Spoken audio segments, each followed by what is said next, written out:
MLMsలలో అన్నీ చెడ్డే కాదు. ఈ కాన్సెప్ట్ మంచిది, దీన్ని మనం ప్రమోట్ చేయాలి. ఒకవేళ చట్టాలలో ఏమైనా లోపాలు ఉంటే సవరించుకోవాలి, కానీ మనకు ఉపయోగపడదని మనం రిజెక్ట్ చేయకూడదు అంటే ఆయన అర్థం చేసుకోవాలి. రెండోసారి శివధర్ రెడ్డి గారు ఇంటెలిజెన్స్ ఐజీగా ఉన్నప్పుడు కూడా నేను ఆయనతో మాట్లాడుతానంటే మళ్ళీ నన్ను పిలిపించాడు. మళ్ళీ 3 గంటల సేపు చెప్పినా కూడా ఆయన అర్థం చేసుకోలేదు. ఆయన ఏమనుకుంటుండంటే ఈ MLM అనేటి అన్నీ ఒకటే గడగడుతున్నాడు. MLMలో ఉన్న బ్యూటీ నేను చెప్తాను. అంటే 90% వారు అనేది కరెక్టే, బట్ 10% కూడా మనం చూడాలి కదా. పురుషులలో పుణ్య పురుషులు వేరయ్యా, అట్లనే మన స్కీమ్లలో కూడా మంచి స్కీమ్స్ కూడా ఉంటాయి.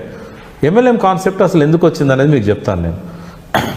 ఫస్ట్ టైం ఇది ఎక్కడ మీడియాలో డిస్కషన్ కూడా రాలే. కార్ల్ రెయిన్బోర్గ్ అనే అతను చైనాలో కాల్గేట్ కంపెనీలో పనిచేస్తున్నప్పుడు 1920s ఈ జపాన్ అగైనెస్ట్ యుద్ధం ఒకటి స్టార్ట్ అయింది. అప్పుడు ఆయన తీసుకుపోయి ఐలాండ్లో పడేస్తారు. ఆయనతో పాటు కొన్ని వందల మందిని పడేస్తారు. తిండి లేక అందరు చచ్చిపోయారు, ఆయన ఒక్కడే బతికాడు. ఎట్లా బతికిండంటే అక్కడ కొంతమంది ట్రైబల్ పిల్లలు ఆ తోళ్ళు తర్వాత ఇవన్నీ ఉడకబెట్టుకొని తర్వాత కొన్ని మొలలు ఇట్లాంటి ఐరన్ స్క్రాపు వాళ్ళు బతుకుతున్నారు. ఈయన వాళ్ళని అనుసరించి అట్లా బతికిండు. ఆయన 1934లో రిలీజ్ అయ్యి బయటకు వచ్చినాక 2 ఎకరాల స్థలంలో కొన్ని మొక్కలను పెంచి ఆ మొక్కల్లో నుంచి న్యూట్రియంట్స్ని తీసి విటమిన్స్ను కూడా మనం సప్లిమెంట్స్ లాగా ఇవ్వచ్చు అనేది కనుక్కున్నాడు ఆయన. కానీ అది కొత్త కాన్సెప్ట్, ఎందుకంటే విటమిన్స్ను అప్పుడే కొత్తగా కనుక్కున్నారు.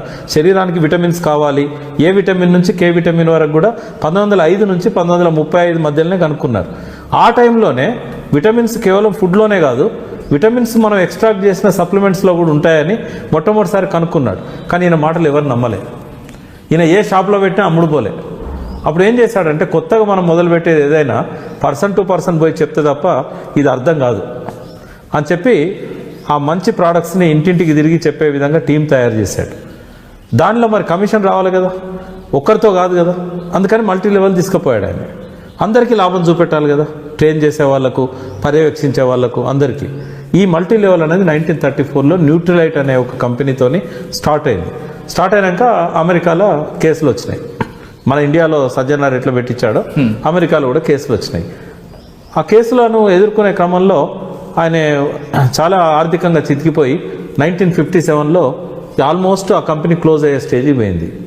అందులో ఉన్న 2 సోదరులు వాళ్ళు ఈ కంపెనీని టేక్ ఓవర్ చేసి వాళ్ళు మళ్ళీ స్టార్ట్ చేశారు. మళ్ళీ స్టార్ట్ చేసి ఒకటే ఒక ప్రోడక్ట్, అది వాషింగ్ డిటర్జెంట్తోని మళ్ళీ MLM సిస్టాన్ని మళ్ళీ తీసుకొచ్చారు. వాళ్ళ మీద కేసులు అయినాయి. అమెరికా కోర్టులలో 10-15 సంవత్సరాలు జరిగిన తర్వాత వాళ్ళు దీన్ని కేసులు కొట్టేసి దీన్ని పర్మిట్ చేశారు. ఆ తర్వాత చాలా దేశాలకు ఈ కంపెనీ పోయింది. యాంబే అని, న్యూట్రిలైట్ అని, ఏ దేశంలో పోతే ఆ దేశంలో